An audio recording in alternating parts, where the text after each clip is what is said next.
lalaki sa buhay mo. Paano ba yan? Tayo na. Ba't parang nagmamadili ka? Ikaw lang naman ang nakukuha ko. Kung ako lang ang masusunod, matagal nang labanan sa Dito na si Tanggol! Alam niyo na ang gagawin ninyo!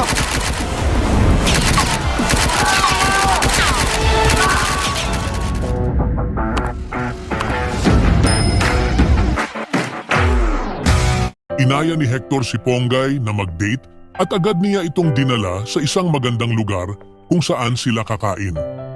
Habang magkasama, sinabi ni Hector na gusto niyang siya lang ang nag-iisang lalaki sa buhay ni Ponggay. Halata sa kanyang tono ang pagiging possessive at seryoso sa nararamdaman niya. Nagulat si Ponggay at napatanong kung bakit parang nagmamadali si Hector na maging sila. Kalma ngunit matigas ang sagot ni Hector. Wala na raw siyang ibang gusto kundi si Ponggay. Bawat salita niya ay nagpapakita ng kagustuhang makuha ang kanyang loob. Dahil sanay si Hector na laging nasusunod sa lahat ng bagay. Samantala, nagngingit-ngit si Miguelito matapos ang ginawa ni Tindeng sa opisina niya kanina. Para sa kanya, walang karapatan si Tindeng na hamunin siya sa harap ng mga empleyado.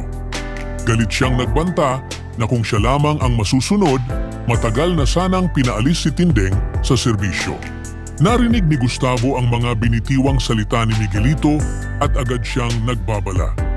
Sinabi niya na huwag gagalawin ni Miguelito si Tindeng.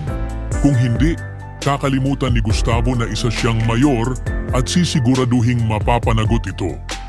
Ramdam sa boses ni Gustavo ang bigat ng kanyang galit at proteksyon kay Tindeng.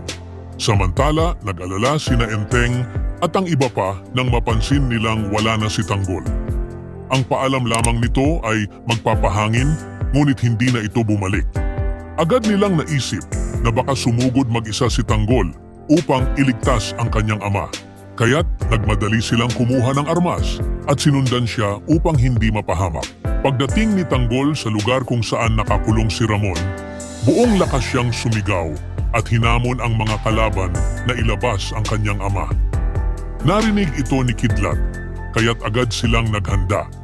Inutusan ni Lucio ang mga tauhan na huwag hayaang makatakas si Tanggol at ipinaalala sa lahat ang plano nila para matapos na ang laban sa gabing iyon. Sa gitna ng kaguluhan, nakita ni Tanggol kung nasaan si Ramon at mabilis siyang kumilos upang mailigtas ito. Agad siyang sinugod din ni Kidlat at ng mga tauhan ni Lucio at nagkaroon ng matinding palitan ng putok. Sa kabila ng panganib, hindi umatras si Tanggol. Buo ang loob niyang iligtas ang kanyang ama, kahit pakapalit nito ang kanyang sariling buhay. Sa kabuuan, ipinakita sa mga pangyayari ang paghaharap ng tapang, ambisyon at kapangyarihan. Si Hector ay unti-unting ipinakilalang kontrolado ng kanyang sariling pagnanasa at pagmamay-ari. Samantalang si Ponggay ay nakulong sa sitwasyong hindi niya lubos maintindihan. Sa kabilang dako, patuloy ang galit ni Miguelito at ang katiwali ang bumabalot sa pamahalaan. Ngunit nanatiling matatag si Tindeng sa pagtatanggol ng tama habang pinoprotektahan siya ni Gustavo laban sa mga mapang-abusong nasa kapangyarihan. Habang nagpapatuloy ang kaguluhan sa pamahalaan, lumalalim naman ang laban ni Tanggol. Isang anak na handang isugal ang lahat para mailigtas ang kanyang ama. Sa kabila ng panganib at patibong ni Lucio, pinatunayan ni Tanggol ang tunay na diwa ng katapangan at sakripisyo. Sa dulo, nananatiling iisa ang layunin ng bawat karakter. Ipaglaban ang kanilang pinaniniwalaan kahit pa kapalit nito ang sariling buhay. Ibahagi ang inyong saloobin sa comment section. Huwag kalimutang mag-subscribe at i-click ang notification bell para hindi ninyo ma-miss ang susunod na kabanata ng Batang Quiapo. Maraming salamat sa panunood